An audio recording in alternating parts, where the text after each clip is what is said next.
Today we're going to talk about the single most important thing that you need to make your IP successful. Hey everybody, welcome back to my series on how to build an IP for a game from scratch. In our last session, we talked about things that we'd want to mix together in order to build something that's really cool and enticing and engaging. But now we're going to talk about the thing that you need as the emotional core of your story, something to anchor it together. It's from a guy called Houston Howard. He's got this book out a few years back. It's called You're Gonna Need a Bigger Story. Highly recommend that you read it. It's really insightful. He talks about the idea of a soapbox. A soapbox is, it's described as the emotional core of your story. It's not the plot or the genre or the world building, it's the why. Why does your story exist? What is it trying to say?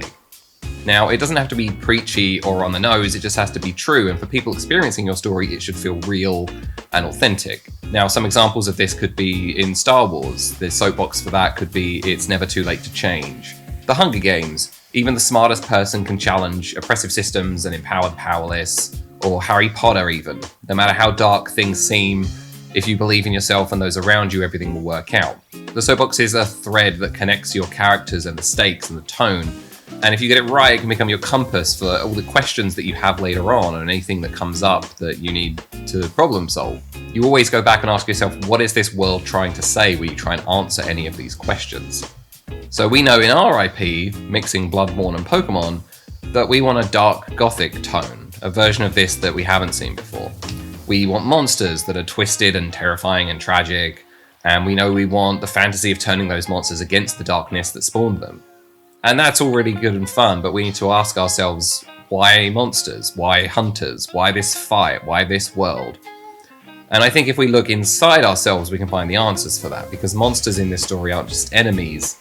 They're more like symbols or metaphors, and they're personal. Now, as we peel back the layers on this, what we see is we're really exploring is not just a battle for survival, it's the internal battles that we all face. It might be addiction or grief or shame or mental health. It's the things that we spend our lives trying to suppress and silence. But what if the path forward isn't about burying those things? What if it's about facing them head on and then learning from them? Now, while we have Bloodborne, it might seem like the whole point is to just go out and destroy monsters and destroy darkness, but it's not. It's a story about moving through the darkness and carrying the lessons with us that we learn from it. So if you think about our IP, what's the core of our story? Something like, to survive the darkness, you must overcome it. Or maybe monsters are made, not born, and so are survivors. By using that as our guide, it will shape the world, inform the magic.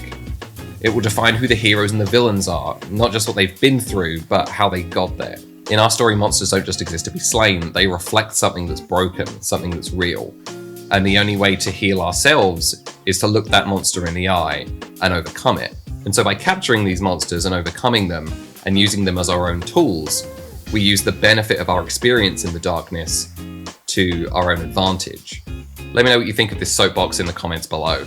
We're still in the thick of this world, still making decisions and shaping characters, but now that we have a soapbox, everything is going to be a lot easier to figure out. If we want to create some monsters, we can go back and look at what they could represent. Is this a monster that represents addiction? Is this a monster that represents grief? What tools would we need to overcome this? And what benefits would we get from it once we own it? It could inform the way that the monster looks and moves and sounds.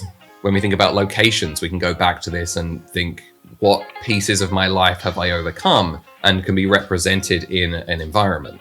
And so the aesthetics, the mechanics, the lore, they all orbit this one emotional truth of surviving darkness and overcoming it. So that's the one piece of advice I would give you when you're building your own IP. Before you build the big stuff, stop and take a breath and ask yourself what you're really trying to say with your story. Because once you know that, everything else starts to fall in place. Now in our next episode, now that we have our guiding star, we can explore how this influences the world building itself. We can start looking at monsters, we can start looking at factions and environments. What are the rules that govern survival in this world? Make sure that you subscribe to get notified when that video releases. And if this sounds like your kind of story, stick around. This is just the beginning.